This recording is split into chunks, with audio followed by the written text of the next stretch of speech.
How would you like to learn the secret? What's going on? What's going on, everyone who's actually listening to this podcast right now? First of all, guys, welcome to the Nikhil Sai Show, which is hosted by me, the Nikhil Sai. And guess what's going on today? We're back with another amazing Two Comma Club interview. I mean, guys, this is a very, very special interview. It's going to be kind of crazy if you really understand overall what can really happen throughout the journey of this guy who's actually joining us today. He's a Russian guy who's a street smart guy who built a marketing agency from ground zero. He's actually a veteran and pretty crazy on how he have actually scaled and helped multiple brands through different services like performance marketing, e-commerce marketing, and lead generation. And the best part is they are not backed up by any angel investors, so they're like very street smart, like complete amazing bootstrapping is what they've done to scale their marketing agency. So they have almost spent over $20 million of their own money in digital advertising. They're a certified partner of Google and Facebook marketing. So again, guys, let's not waste any time. If you're someone who's an e-commerce business owner working on lead generation campaigns on how you can scale your business, I think this would be a perfect podcast to listen to. So let's not actually waste any time and welcome Greg Potapenko, CEO at HR Marketing. Hey, Greg. Hello, Nikhil, and thanks for such a warm and detailed intro. You certainly have done your homework, and I'm glad to be here. Absolutely, Greg. We are more than happy to have you on. Thanks for joining us today. And Greg, I mean, it's definitely kind of crazy story to hear about. Like, I would love to dig deep into like your backstory. Can you please tell us a little bit more about like how did you get started overall? Yeah, sure. So I started online actually about 1998. Mm-hmm. As you mentioned, I was born in the Soviet Union. Lived in Russia, and then in the 90s it was pretty tough. So my family decided to move to Canada. So we Mm-hmm. arrived to Toronto in '97, and I didn't have a lot of friends at the time. And thankfully, my dad bought a computer, so got the internet Wow. connection, the good old dial-up modem, and I started hanging out in different forums and bulletin boards and stuff like that, and I learned how to make web pages because I just wanted to express myself and just kind of just put it out there Mm-hmm. for the internet. So I actually built my first website and around 97, 98, and actually it went viral in Russia, believe it or not, because I guess I did something right, and I made a lot of interesting connections through that. And so some of those Mm-hmm. connections, they were already like doing some sort of online business, making money. So we started chatting, and basically they taught me how to basically do affiliate marketing. So we would create web pages, then we'd try to rank them. That was before Google. That was before search engine. So we would rank them by basically spamming like different link farms uh, Wow. every day to go be in the number one spot, and then we would place banners from the advertisers who would pay per click. So it was a CPC banner. That's kind of like before AdSense, right? And made a few Mm-hmm. $1,000s like that, and then just kind of stopped working for me. And Mm-hmm. I, at the time, finished high school and got into university. So for 10 years, I didn't do anything online at all, except just supporting my Russian website a little bit. And 2007, so I was working like after the military, after graduating, I was working for a gold mining firm, and it was a pretty decent job. I was you know well compensated. I was flying business class everywhere, and Wow. a couple of corporate jet trips too. So it was cool from that perspective, but it still was. Toronto is an expensive city, so we were just starting a family. Our first child on the way, and I figured I would need some extra money. Obviously trying to get like a bigger salary and stuff like that. I was still pursuing switching careers into more like investment banking. So I don't know if you guys know, but I was going through the CFA program at the time, which is one of the hardest financial courses in the world.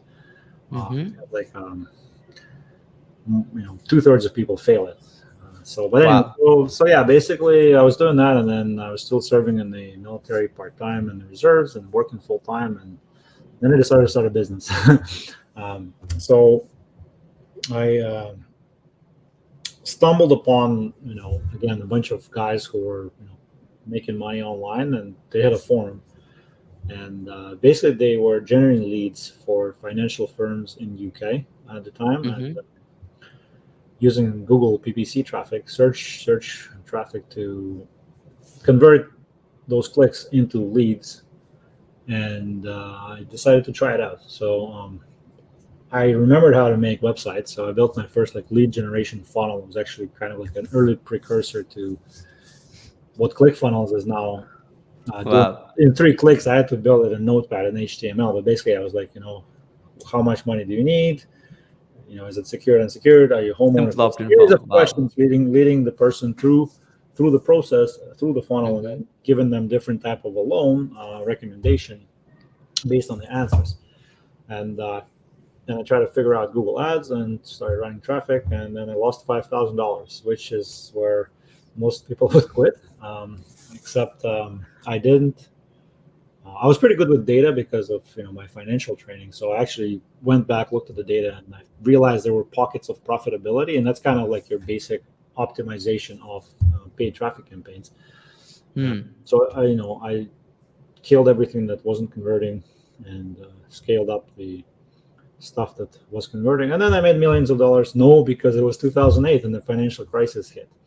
So that whole thing kind of like took a big hit. So it went from 125 British pounds per lead down to 25 pounds per lead. So obviously, I didn't make a lot of money that year, but I made a profit, right? So which gave me Hmm. confidence to continue. And then the year after, I made like my entire corporate salary on the side part time. And then in the next 2 years, I basically I started doing other things in the affiliate marketing world, but eventually, when I was making my annual salary in like 2 months, Mm-hmm. I figured that it's time to quit my full time job and go full time into digital marketing, which was October of 2011, so just over a decade ago. And that's kind of like the early origin story in 5 minutes. Wow, that's beautiful, Greg. I mean, it's kind of fascinating to see like you started like when there was like it's kind of pre-internet like in 1998, and Mhm.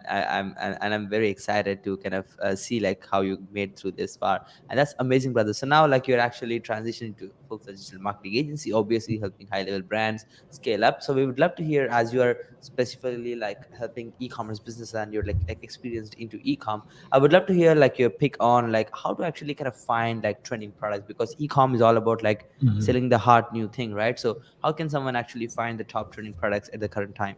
Well, I'm going to challenge you a little bit because I believe, again, in my experience, finding top trending products is so 2016. Mm-hmm. It's no longer the same, right? So consumers are more educated. They're also more skeptical. There's more competition. There's new entrants into the e-commerce space every day. So Mm-hmm. it's actually like I would recommend against thinking like product first. Again, based on Mm-hmm. my experience, I think right now everything is moving towards branding, and you got to come up with a brand that is going to serve a specific customer avatar, specific customer demographic, and solve their specific problems uniquely, um, using your own unique methodology. So that's something that's going to be successful long term. I mean, there are still tactical opportunities where yes, you jump on a hot trend and you may be able to make a lot of money, Hmm. but I find a lot of these like entrepreneurs end up kind of trying to surf those Yeah, waves and true. If you don't find the hot product, you're done. Like, yes. yeah. So I mean, like I can give you like specific answer like finding trending products. Yeah, you got to look at Google Trends, and there's tools like Watch Count, and there's like Jungle Scout, and all the paid spy tools, and you can do that.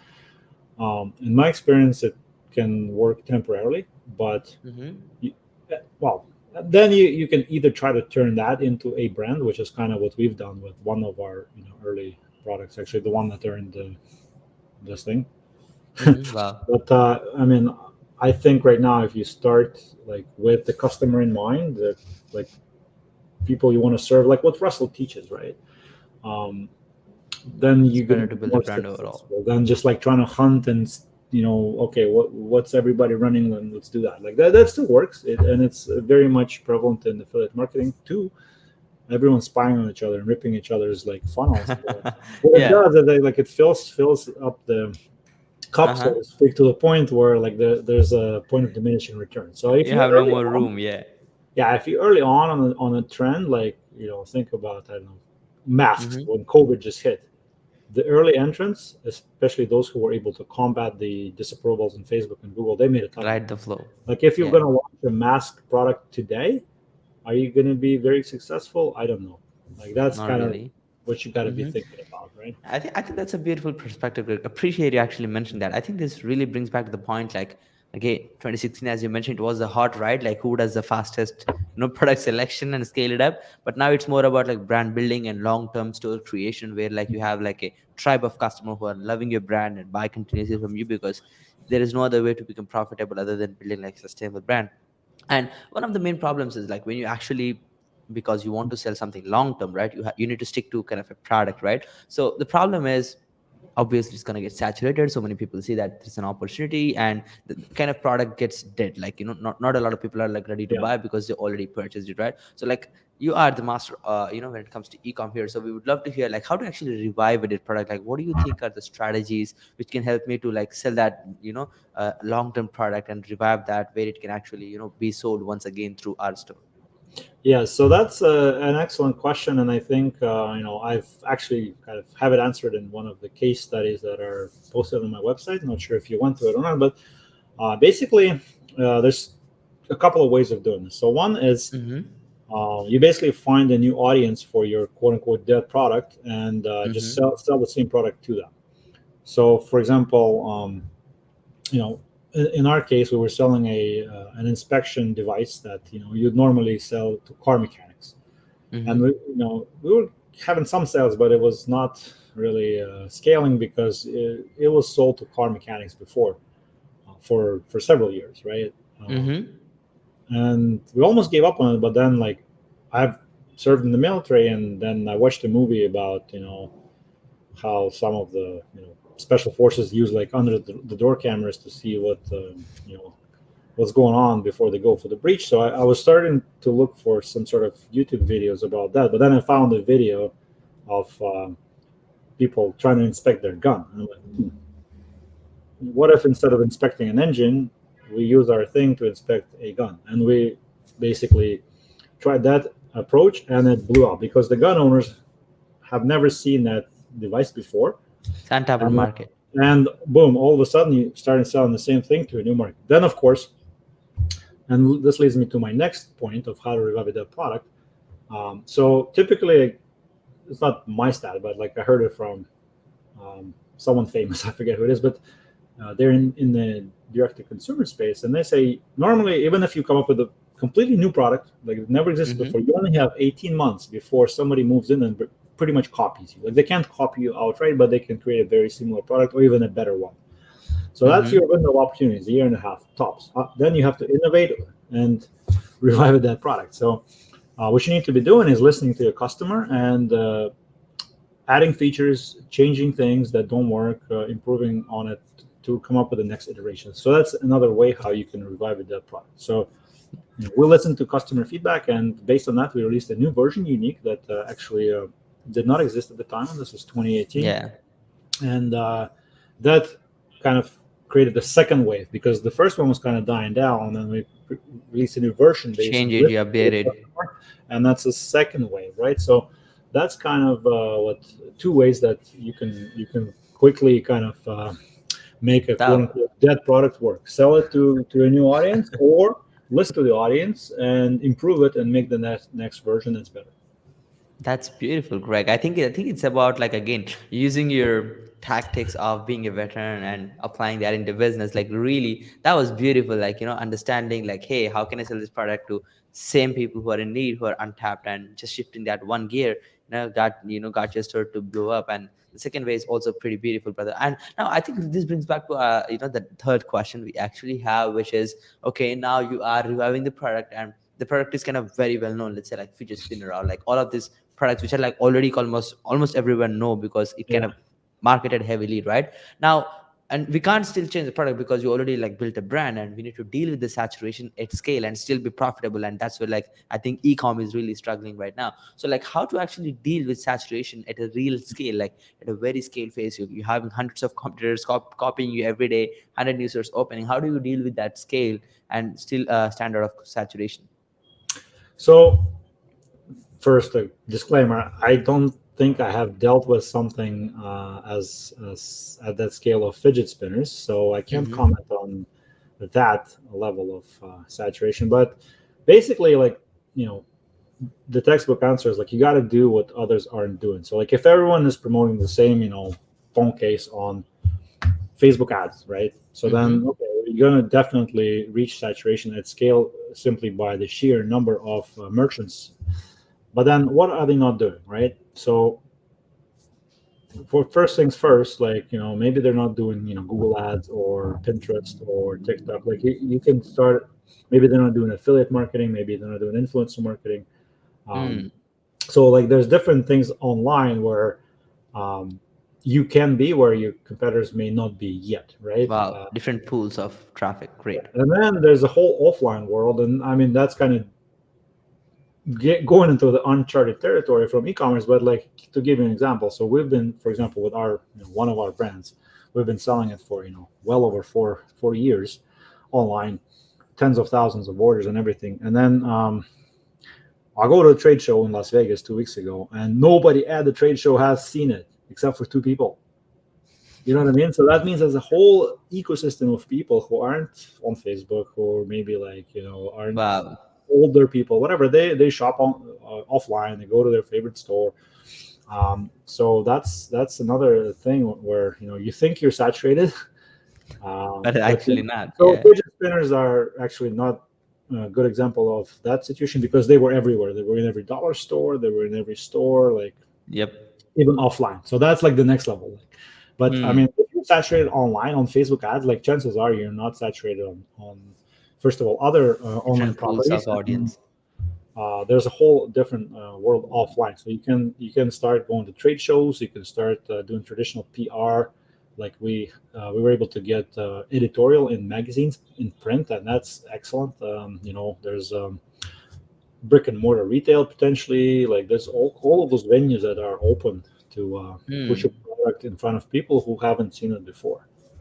Yeah, true, Greg. I think that it's really again dialing down to ideal audience and understanding where they are. Now it's like this Facebook ads plus e-com stories like so hypey that everyone just want to do that thing, leaving the opportunity on the table, which is like different pools of traffic as you mentioned, which could be like influencer marketing, churning into email list and getting into offline stores and stuff like that, getting into different supply chain. I think that's a beautiful way of looking at how you can deal with saturation because your competition is not selling here. So basically, there is no saturation at all Mhm. in this space, and you could be the king in all, right? That's awesome, brother. Yep. Yeah. And let's get in the next question. This would be very interesting to answer as well.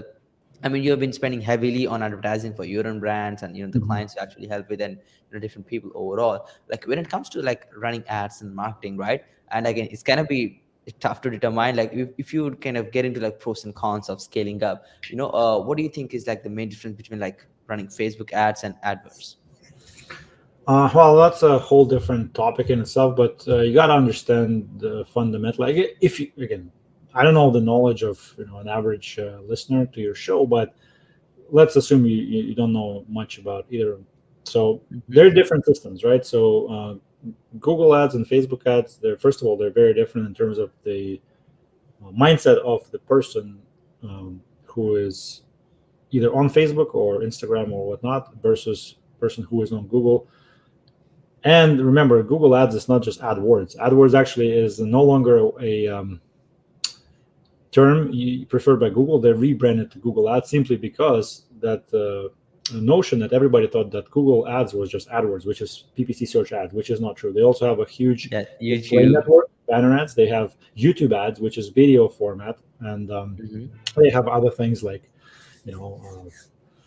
Other different types of traffic, but those are the three big ones that, and a lot of people don't know about the banner ad network and the video YouTube, or they think YouTube is a completely different beast, which is actually not. It's part of Google Ads. So It's under the basically, Google wing itself. Yeah. Facebook is more like basically interruption marketing. Somebody is on Facebook socializing.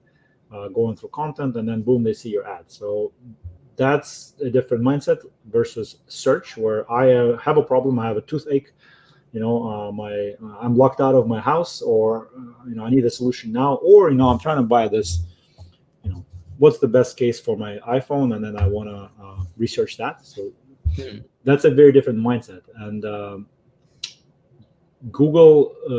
YouTube is a little bit more of an interruption, because you're on YouTube, you're either searching or you're just enjoying it, and then you see the mid rolls and pre rolls.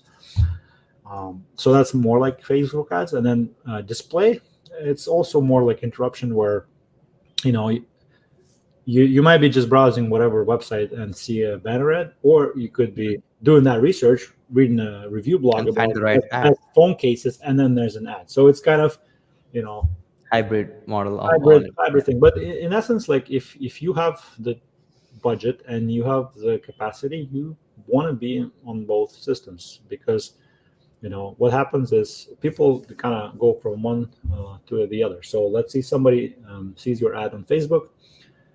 They may not take any action at that time, but then they may remember and go to Google and say, you know what, I saw Nikhil's podcast, I'm going to Google it. Mhm. And if you're not there organically, because It's tough. then you're missing out. Or vice versa, somebody clicked your ad on Google and then they didn't buy. Well, guess what? If you then retarget them on Facebook, they're more highly likely More chances. Yeah. to go back and check it out, because, oh well, these guys Yep. are Yep. omnipresent. Yeah, I think So, omnipresence is really important. Like it brings back to like understanding your customer needs to at least see you 7 to 8 times before he pull the trigger to say yes. yeah, I'm going to add one more thing. It's also like, again, let's say in the context of e-commerce, or Hmm. not necessarily. So like, if people don't know you exist, they are not going to be searching for you. So like, Simple as that. if you're trying to like use Google search ads to promote your thing that no one knows that exists, like it's a new category It's or a quite new, hard. new brand, they won't find you. I mean, there are ways where they may be looking for something similar, and then you put your ads in front of them.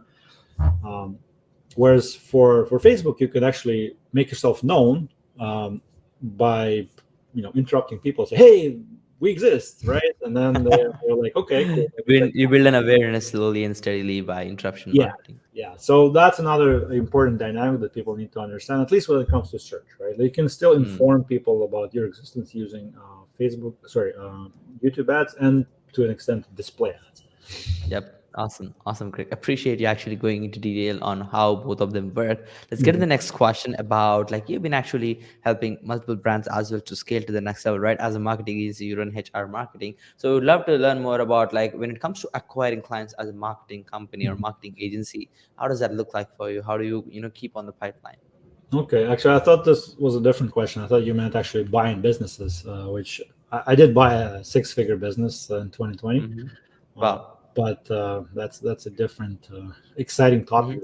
that I'm just actually dipping my toes into. But yeah, as far as acquiring clients as an agency, so I'm going to be honest, like, because I'm old school. Most of my clients I acquired offline. I went to a lot of trade shows and conventions and conferences, and made actually shook hands, look people in the eye, Wow. and say, hey man, like, blah blah blah, whatever. Some of them, they're actually ready to do business, right? They're exhibiting, and they're open to partnerships. Some you have to do some work. So like, a recent example, I went to a show in Ottawa, military and law enforcement show. There was Hmm. a bunch of manufacturers, and then I went and basically struck up the conversation. And after the show, I sent them a little loom audit of their website, right? And then said, well, this is great, but then you're missing this. You're leaving money on the table there, and they basically try to add value with no expectation. And one of them said, you know what, we were actually we wanted to update our website for the longest time. Can you help us? And I'm like, let's go, right? Wow. And that's how I acquire clients most of the time, is either like going to those trade shows and conventions, conferences, networking, and trying to add value like that.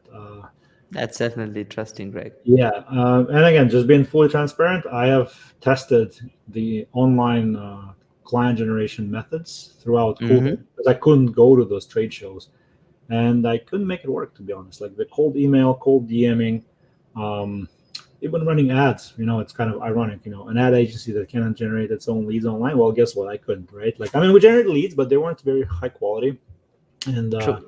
they weren't. Some of them weren't ready to buy. So, like, basically, Not on for, point. for me, it's the old school way, and I think maybe everyone finds their own blend of actually acquiring clients, and I yeah, think your way of looking at it is just like, the networking thing, and it still works. I mean, and that's just, again, you're tapping into a different pool where no one even is yeah. thinking about acquiring them. Everyone is like, I want to keep my ads running for my agency, but guess what? You're not profitable, and now you are like working for free, having fun, meeting new people, and still getting clients. I think that, like it's come down to like how you're dealing with your saturation in the agency space. That's pretty amazing, brother. Right? Exactly right. Like, so circles back to what I said earlier about how you can deal with Hmm. saturation. Agency is a bit of a saturated world too. So yeah. Yeah, everybody is a marketing agency owner right now. But yeah, let's get to the next question, brother. We would love to hear more about like the tools you use to manage your clients and projects for productivity, and any tools you mainly use for your marketing purposes. Okay, so I mean it's probably pretty standard stack. So we use Slack for team communication and use Asana for task management. Hmm. One of the things that really helped was the Kanban style master board, where like it's one master board for everybody, and they have like swim lanes, and each swim lane has got a function. So like copywriting, Facebook ads, video, PPC, web dev, and then like you have cards that like travel from one swim lane to another. So like Wow. we're going to launch a product. So okay, copywriter writes copy, then throws it into web dev creates a wireframe, throws it to the graphics designer, fills it with graphics, and then okay, now it's ready for launch. Facebook team, good to go. So that was really a very very useful thing that I'm really proud of. And um, as far as other tools, I mean. Uh, Well, for productivity, just those two. There's then like time trackers for freelancers. Like we use Toggle for that, and Hmm. Google Suite basically. So like email, Google Docs, Google Spreadsheets for collaboration. For customer service, we use Gorgeous. It's they integrate with Shopify for sure. I don't know if they who else, but it's like a very cool help desk CRM where they suck in messages from a support inbox, from your messenger, from your Wow. Facebook comments, even, and then like the agents can answer it and close tickets. It's More really, intensive. really Awesome. super cool. Yeah, and saves a lot of time. You can automate it, so like a bot can answer common questions. Where's my order? Boom, here's the tracking number. Really, really powerful. That's amazing. What else? Well, I mean, like for Google Ads, number one force multiplier for productivity is the desktop editor. So, like, if your agency, you ask them how to use a desktop editor, they're like, "What is this?" Fire them. Um, just kidding, but I mean, I've interviewed a lot of people who don't know that it exists, and it's super powerful, saves tons of time. It's basically an offline editor for Google campaigns that is like, I mean, I love it. Like one guy in one of the Google groups said, if I could marry, I would marry Google Ads editor, which was hilarious. All right, I wish Wow. something like that existed for Facebook. So yeah, and then True. It's highly other, powerful, and um, it makes the time very efficient. yeah, I want to Absolutely. give a shout out for nolimitcreatives.com. They basically do all of our video editing for us. I used to have a full production team in house. I had like two videographers, one video editor. We got rid of them. We're basically just outsourcing it to nolimitcreatives.com. Um, Hmm. so that's another big productivity saver for any sort of video work. True. Yeah, it's more about like niching down to what you can do best, and you're good at marketing. And if you're getting to like production and all of that stuff, it's gonna create more gears and make the process less efficient. But I believe again, it's coming down to focus on what you can do. That's awesome, Greg. Thank you so much for mentioning the tech stack. Let's get into the next question. I mean, we would love to hear more about like your daily routine. Do you kind of follow any routines every day? How does that look like? Okay, so that's actually the first time somebody asked me that. I listen to a lot of like podcasts and shows, and I Mm-hmm. everybody has a routine. So I don't have a routine per se. That's like this is the only way I do this because I have three children, and I have different commitments, and I still serve in the military part-time. But I think the military Wow. discipline, just getting shit done, basically, that's my routine. But in general, like, I would wake up, I would do some guided meditation on a Headspace app, and basically make sure I hydrate, fuel for the day. Coffee is pretty standard part of my day, and then I make sure I um, exercise every day. Usually in Mm-hmm. the evening. That works for me because I usually do it during the time when my children, I have to drive them to volleyball class or gymnastic or something, and just use that time while other parents are there, like, watching their phones in the waiting room. I go to the gym.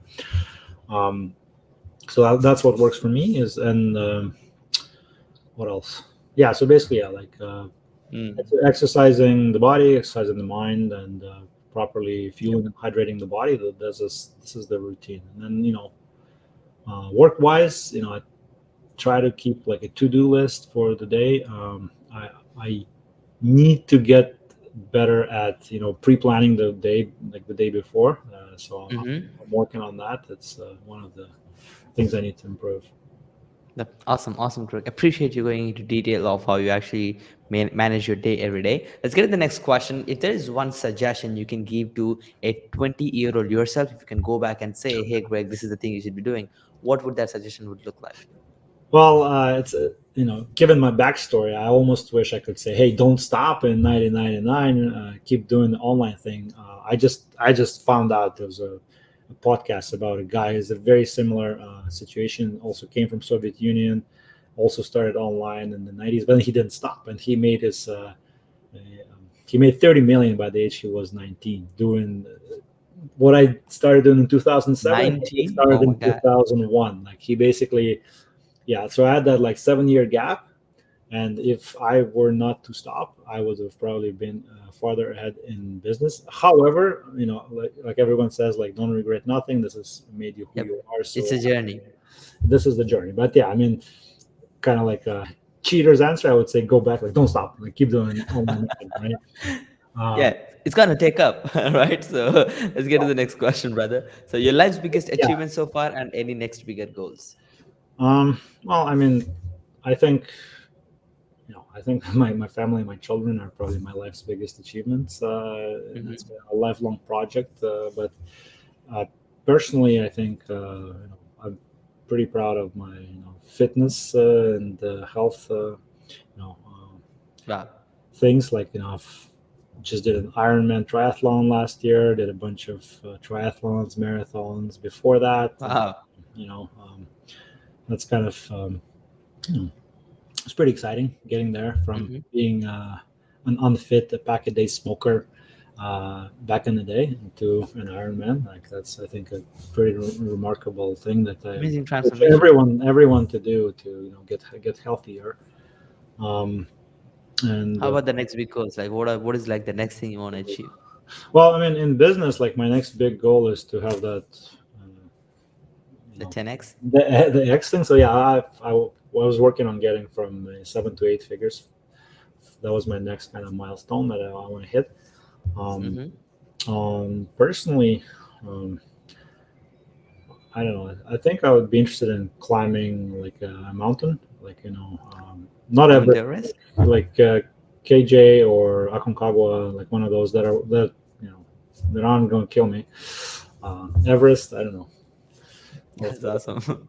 Yeah, still that's exciting, Greg. Yeah, I mean, kind of wild ideas, but yeah, love it, love it. The kind of spirit you have when it comes to taking Iron Man and kind of doing challenges. I think that's really important to have that fun in life. Let's get to the next question, brother. I mean, again, as an entrepreneur, you never consider mistakes as mistakes, but if you just look back and say, "Hey, this is the biggest learning I ever had," like, Hmm. what was the biggest mistake in your life so far? Ooh, Start your big lesson. that's something that I wish I had more time to prepare for. But well, I mean, obviously, again, mistake was, not pursuing the internet marketing in that period, early 2000s. That's, I guess, Mm-hmm. could have been a mistake, but at the same time, it made me who I am. So maybe it's not a mistake. Um, you know what? Like, I can't really think of anything that's like stands out. Like, Exponential. this is the Yeah. biggest thing I wish I've never done. Is I don't think like I mean, probably shouldn't have started smoking when I was a teenager. Like that was probably a big Hmm. mistake. Probably going to cost me a few years of my life at the tail end of it. Um, no, I mean, I'm sorry. Like I didn't really prepare for this question, but Yeah, no, no worries. I That would that say was yeah. definitely on point. Yeah, I love it. Let's get to the next question, brother. Your main inspiration for success and key people involved in your journey. Okay, so inspiration for success. Well, first of all, my dad, he was an entrepreneur back in the Soviet Union when it was actually Wow. illegal. You could actually go to jail for being an entrepreneur.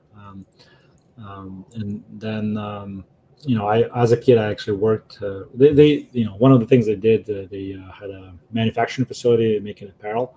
So actually, as a little kid, I was in there after school every day, like basically sewing and cutting and helping out, and actually made enough money to buy a car as a Oh, as a like a you know 8-year old 9-year old because my dad would pay me to compensate for my labor. And wow, that's interesting. in 1991, well, you couldn't buy a car in the Soviet Union if you weren't in the Communist Party. So all that money was just sitting there in government bonds, which in 1991 there was a big default. Soviet Union ceased to exist, so were the bonds. So all that money went to dust. But that was my first kind of like quote unquote entrepreneurial foray. It was in the 80s and the 90s working for my dad. So yeah, he was a huge inspiration. He still hustles to this day. And I paid him back because I taught him in his 60s how to run Google ads and then do affiliate marketing. And he got for a period of time to 5 figures a month. He was making Wow, $20,000 a month running campaigns. So they were able to that's buy interesting. a house for cash and everything. And so that was my way of paying him back. Um, which means that yeah, even if you're old, you can do it. By the way, so, That's amazing, brother. right. That's beautiful, right? He's still sticking to it, and Yeah. I think entrepreneurship is like a driven, like a force which is internally existing, and it cannot go away. Like you just keep on that grind, no matter what age you are. Mhm. You started And at then, yeah, 8, and he's still at 60, and he's still making multiple 5 figures. That's amazing journey. yeah, and then of course after there's different people, kind of like people who were my friends, mentors, and even like people like Tim Ferriss, whom I never met, but he had a huge influence on me because his book 4 Hour Work Week inspired me to quit my job Wow. and do other things like learn to swim. That was actually from his book 4 Hour Body. And then a lot of people I met through those networking events I told you about that became friends or kind of unofficial mentors. And I know a lot of people who started 7, 8, 9 figure companies. And, kind of the conversations that I had and the privilege of talking to them, I think that kind of helped me along the way as well. Yeah, it really sets up for success. That's awesome, brother. And Greg, like, what a beautiful podcast, brother. And where can our audience find you mentoring or start working with you? Oh, well, excellent question. So, I am mentoring military veterans right now as kind of on the side. So I'm a member of a local kind of government-backed organization in Canada called Princess Trust. So that's one way. But then I also have a Facebook group for veterans called Enlisted to Entrepreneur, where I focus on teaching Army veterans, military veterans, first responders Mm-hmm. on specifically digital marketing and e-commerce businesses. So that's kind of my jam. And um, Wow. that's what I'm doing right now in terms of coaching and mentoring people one on one. That's not to say that if somebody wants some help or advice, they cannot reach out. By all means, you can reach out to me. So you can find me on Facebook and LinkedIn using my first and last name, right? On this podcast, Instagram. My handle is hour48, hour48. You can find me there, and my agency website is h-hour.agency. So check it out if you want to see what we do. Yep. That's another way of getting in touch. That's awesome, Greg. Thank you so much for giving our audience the opportunity to stay in touch with you. So, guys, make sure to hit the man. You'll definitely have a good time chatting with him and ask any questions and just network with him. He's a cool guy to obviously network and have beside you while you're growing yourself up. And that's awesome, brother. So, any last word before we conclude the total podcast session today? Um, you can do it. That was all the inspiration my officer gave me on one of the toughest military courses that I've ever done in my life. He just simply said, "You can do it," with a face like that. Yeah, you conceive it, you achieve it, and if you can't believe that you can do it, like you can't do it at Mhm. all. So it's just about believing yourself, and that was pretty amazing, brother. Thank you for the beautiful advice in the end. And once again, Greg, thanks for this amazing opportunity. It was definitely amazing experience to have you on, looking at your story, looking at how you grinded till date, and the mistakes you've done so far. Like, it definitely added a lot of value to the people who are actually listening to this podcast. So guys, I hope you had amazing value so far. So make sure to hit Greg and check HR Marketing, his agency, pretty amazing stuff, and make sure to hit him up on Instagram. And that's it for today, guys. So stay tuned for the next interview. This is me, the Nikhil Sai, and Greg, signing off for today. Peace. Thanks, Greg, Thank for you. joining us today.